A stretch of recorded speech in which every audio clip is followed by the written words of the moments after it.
Well, well, well, hello, here we are, Lucinda. I'm thinking about that Boys to Men song.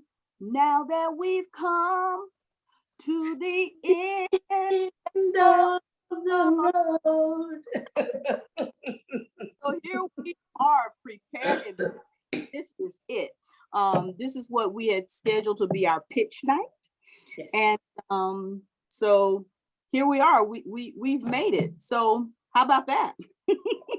Yes, indeed. Yes, indeed. Okay. Well, we were talking. I've got a couple of examples here of queries that would be considered winners, of things what to do and a few things of what not to do. And like you said, we were going to just show some of our finished products, and then wish everyone well, because then now they'll know what to do. So I wanted to start off with a query that we received of what not to do. And to protect the innocent, I'm not going to mention their names. They start off, "Dear PRA Publishing staff, hello friends, my name is, I am blank years old, I'm an anarchist, an anti-racist activist, a serving time." And then they go into how they want to build themselves up, and if you could please send me some, or can I please send you some additional information, because I would like to be a published author. Now, some people would say we passed on it because there may have been an incarceration element, which could be nothing could be further from the truth. We love to work with individuals because there's a lot of success stories there. But we did it. We passed on it because when the reader opens the envelope and it says, "Dear PRA Publishing staff," that means that they went down a list. They didn't bother to research whether or not whatever they had to offer, that it was a genre that we published. And so at the time, it was not a genre that we published. We do not publish children's books. And so we had to pass on it because there wasn't enough information except for the fact that they wanted to publish. So we passed on that. We've got one more here that this was one of the readers really advocated for this gentleman. And for some reason, when I went back in the history, I think that time had passed. And so there's a certain window where we read and actually make the selections. And now it starts off, it's got us, it shows that it went to the proper address. It has the title of the manuscript, but then it starts off, "To whom it may concern." So that means that they've heard about us, but this could be a generic letter to 100 publishers fishing. But it's a great letter. It says, "Instant gratification is the mantra of the 21st century. We visit art museums and spend no more than a minute or two viewing most paintings. We check the Dow Industries daily to estimate our worth. We send and receive email in the blink of an eye. Living in a time-compressed world, we seek quick closure." Now that's a catchy line. That's a catchy line. This gentleman ended up, he's a musician and he's a poet. When we get a great opening line like that, sometimes we may overlook the "to whom it may concern." It could have been a referral. It could be when they were searching, they couldn't get all the information. And this gentleman was heavily advocated by the reader who opened his letter.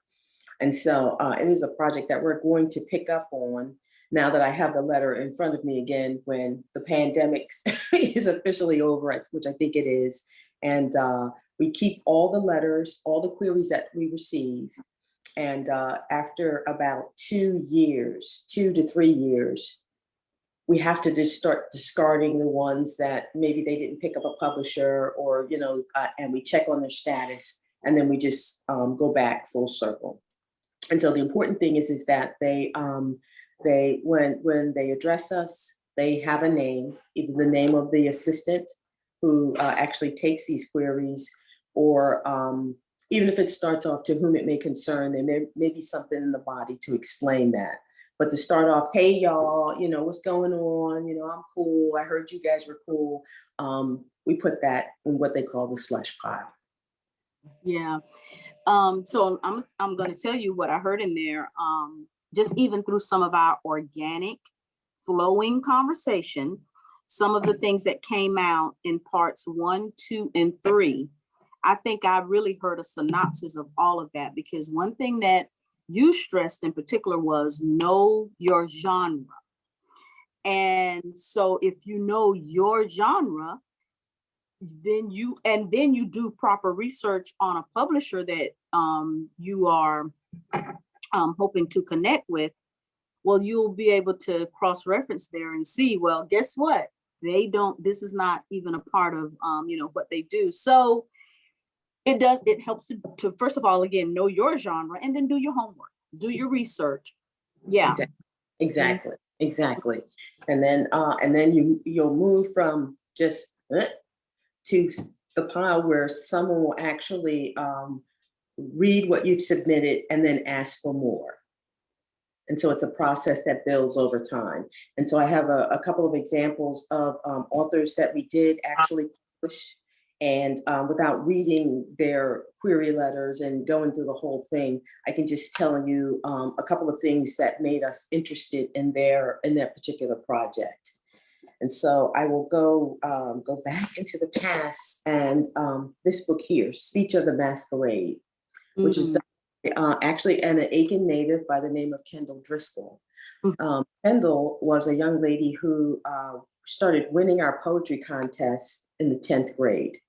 This young woman was so talented. And she was, taking her category. So for all the way up to college, we decided to take her body of work and put it into a beautiful book of poetry. And so if you ever want to support a young author, because she's now out of college, I think she's an educator at Brown University.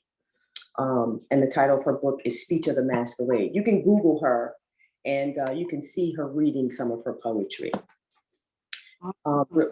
Real quick, because we were talking about local authors, this particular book, Sleepwalk Society, if you Google Kendara Blake, when Kendara submitted to us, this was her first book. She is now a best-selling author, New York Times best-selling author.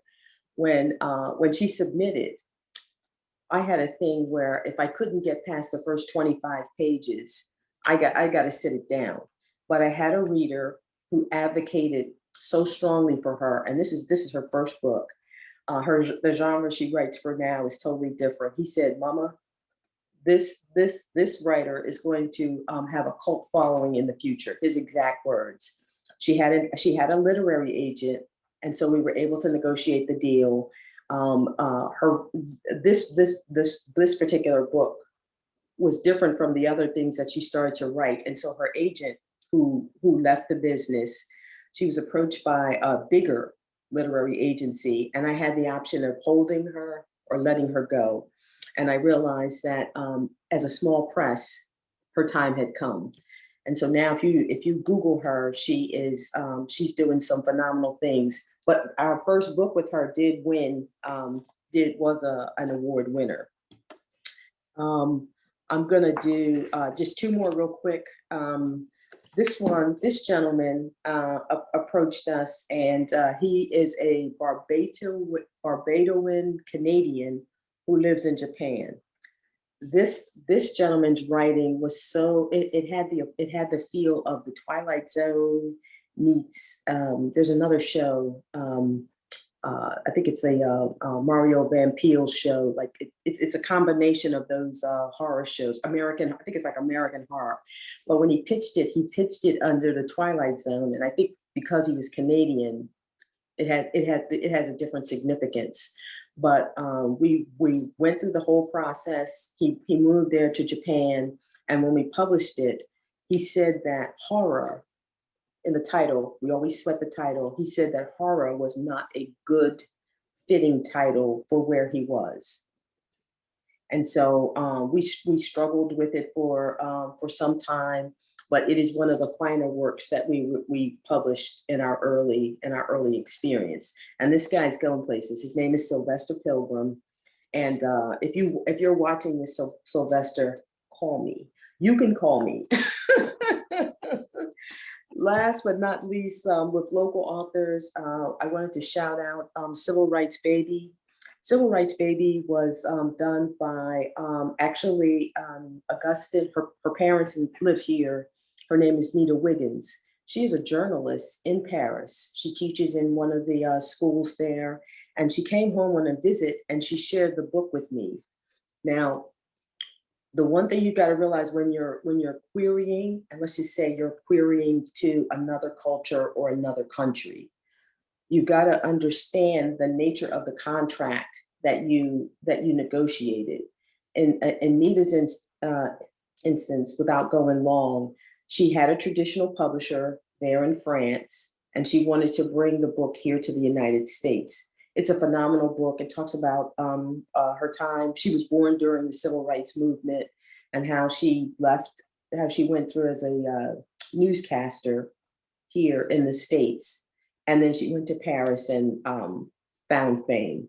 But the reason why we started some preliminary promotions to help her out, but when you don't understand how the international world works, especially in publishing and your copyrights and things like that, it can get tricky for a traditional publisher if you're going from a foreign country to another foreign country. But the good news is that Nita, like yourself, became a self-published author, because what she did was we helped her work out the deal she did with her traditional publisher, and she reworked the whole book. It doesn't look like this now. She changed the cover, she updated some of the chapters, and now the book is actually being promoted. I think it's on Amazon. So if you get a chance to check her out, Civil Rights Baby by Nita Wiggins is a great title. Fabulous. I was still thinking back to the queries that didn't, quite make the cut. And again, I think I said this probably in part one, perhaps, as a self-published author, the first two books was really for me just about cleansing, healing. I was getting it out. I wrote it down. And book one in particular really came together well, and it has done well. But this is what I wanted to make sure I make this point. Again, when you are looking at moving toward a traditional publisher, again, I guess I can't stress this enough. It is best to do your research. And yes. Although it can still be, healing and cleansing and that type thing, I just think that there's just another level, a little bit of a deeper level that you probably want to look at even before you begin to reach out to a traditional publisher. And as I said, and what gets me in trouble a little bit is the first one came together well, but Lucinda, you did coach me on some things. You and I met really after I had written it, but it was not published. Right. So you coached me, but I think where I do get into trouble a little bit now is that when people read the first one, and it came together well, it was divine.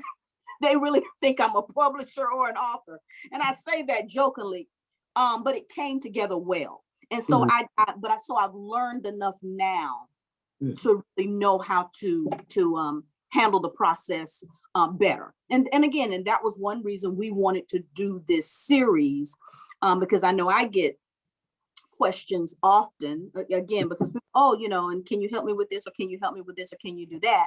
So that's why we wanted to do this series. So I actually have a few friends. I wanted to make sure I was able to shout out what I call, this is my friends bookshelf, if you will.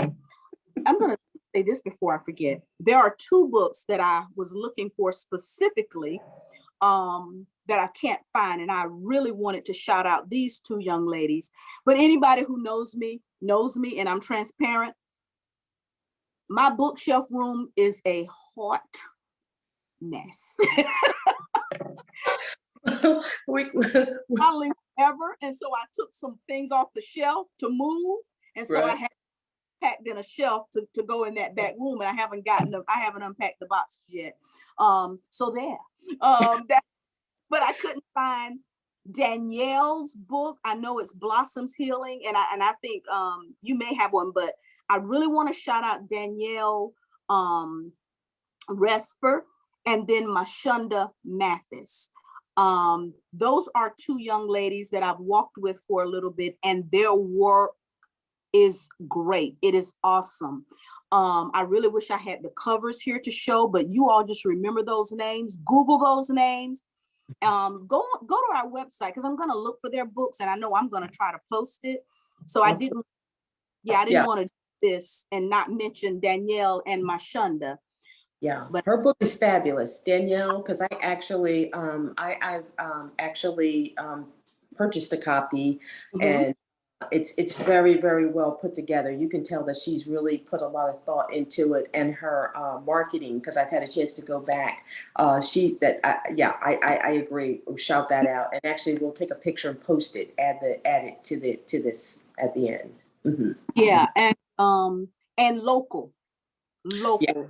We really have some talented authors and spoken word artists and all of that right here. So yeah, and you know, I mean, now that we're talking about that, we should probably post their links, because I know that there are several poets. Jules, she has a new book out. What's the gentleman's name? Carlton. Yes. New one. And so I mean, you know, you want to grab, but you say, which one do you grab? Our libraries are extensive, but we've shouted you out here, and we will put a link in afterwards. But I'm so glad. Yes, because again, they're in that box. I have all of the local people. I have my little section on the shelf. I have yours there too. You know what? And I'm going to put mine up, because I did do the whole self-publishing process. I think when I met you, I was going through it. It wasn't for to work anything out. My kids, we had this idea. People had approached us about doing poetry, and we started off with this first book. My kids have their poetry in there. The local artists. I don't know if you're familiar with Audrey Crosby. I saw her work. I was down at Lucy Craft Laney, and I was trying to think about the cover, and there it was on the wall. Yes. I said, that's the cover of my book. And she said, oh, okay, great. So local is always good. But that was the theme for the View from the Middle of the Road series. And we've done 2, 3, 4, 5 right now. And we've got the 6th one coming out. And that's basically all poetry, but now we're mixing it up with short stories. Awesome.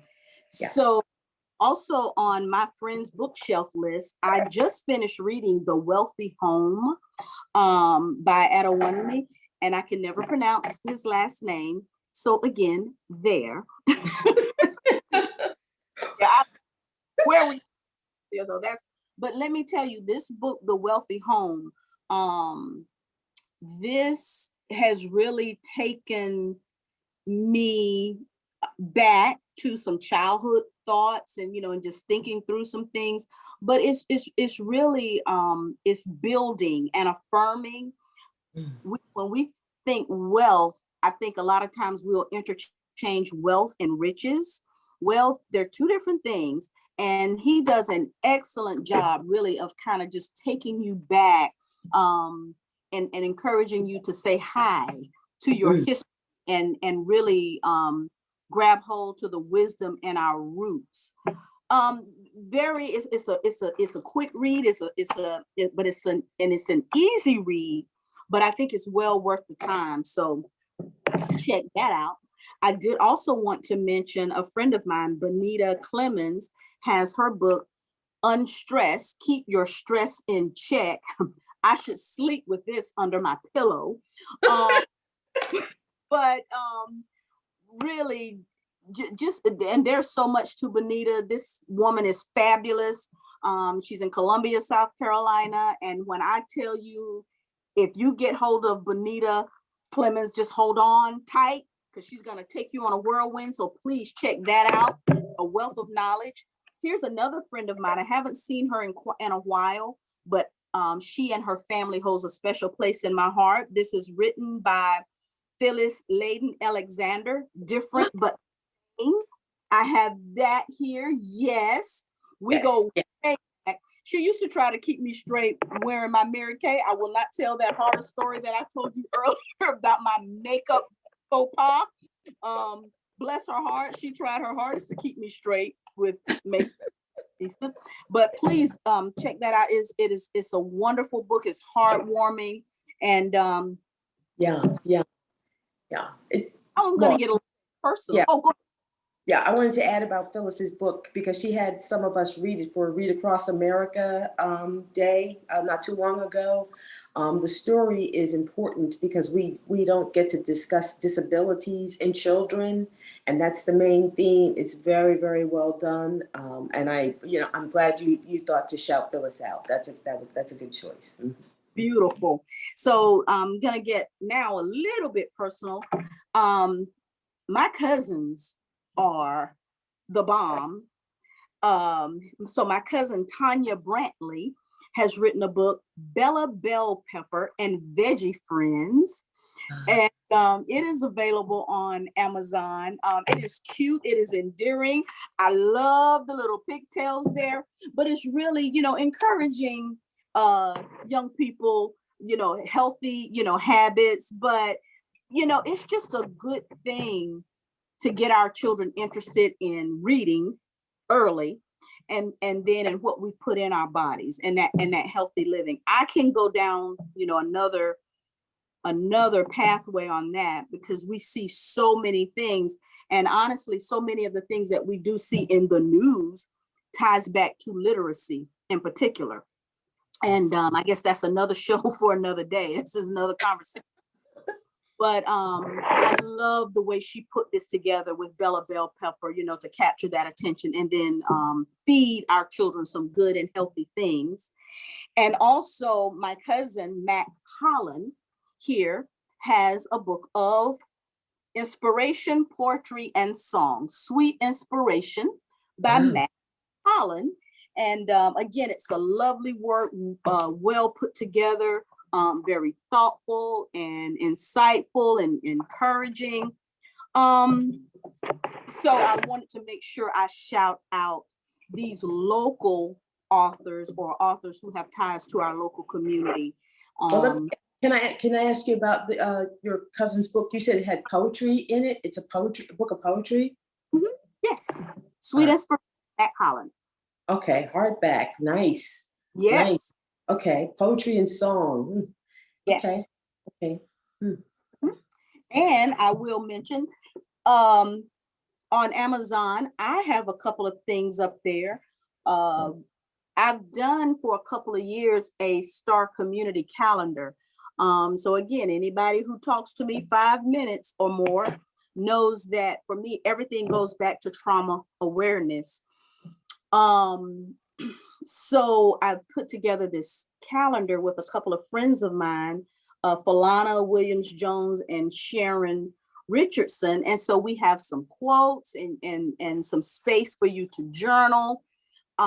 This really too is a good start for your manuscript for someone who wants to, eventually publish a book, because that's really where mine began, with journaling. So we put this together, and again, we leave room for journaling. It is available on Amazon.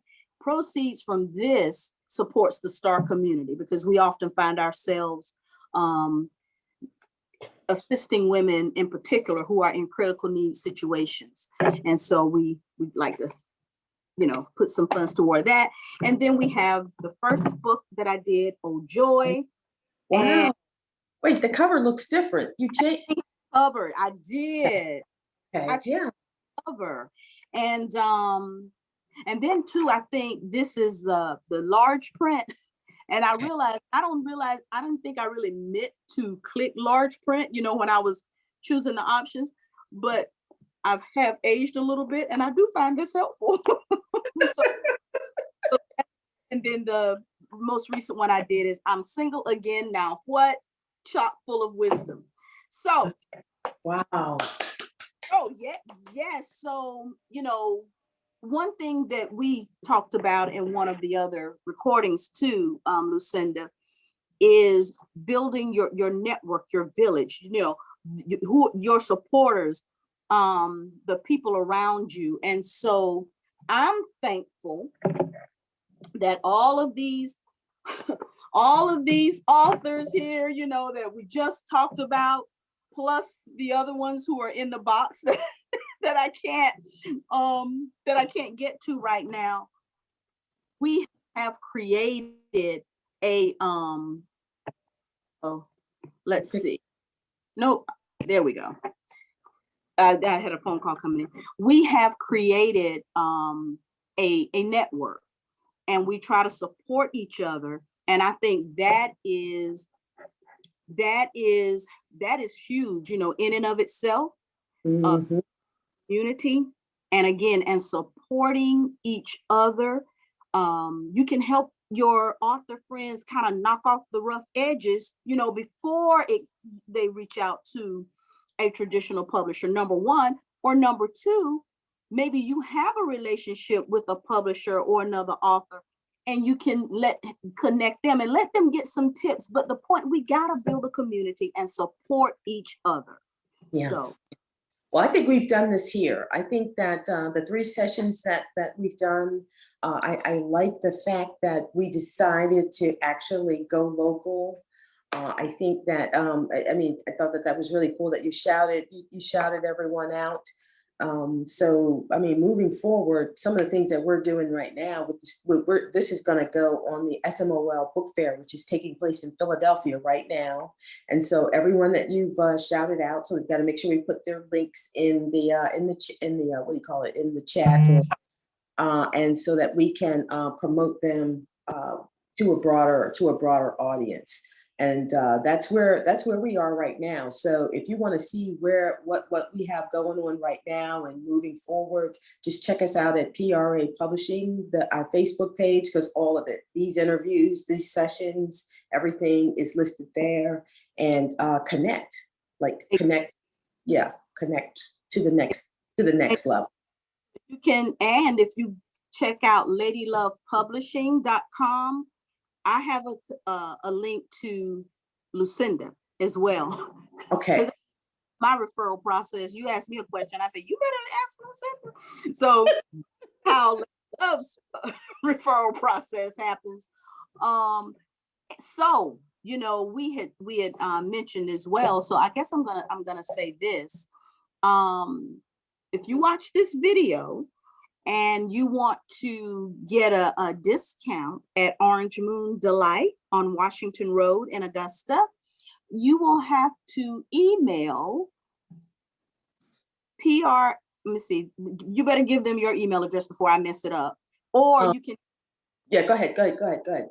It's ladylovepublishing@gmail.com, and say, you know, request coupon, or go to the Facebook page, and on any one of the sessions that we've done in the series, even this one, and just on the Facebook page, and just say, I saw the video, where's my orange, my coupon. We'll be sure to get it to you.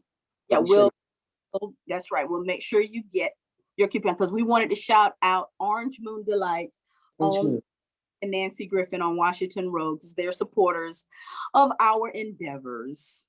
Yes. Thank you, Nancy. Well, you know, Cynthia, I have really enjoyed working with you. I am ecstatic that we actually started and finished. We finished strong, and looking forward to future endeavors with you. I know that you're doing your work with the kids on the farm. I've got to go off to the poetry world for a couple of months and then back to a couple of projects. But anytime, my sister, you want to do it again, just let me know. And it's just been a pleasure. Absolutely. Yeah. Working. Our website, I think it is for the SMOL fair, so that they can check that out too. Yes, smolbookfair.com.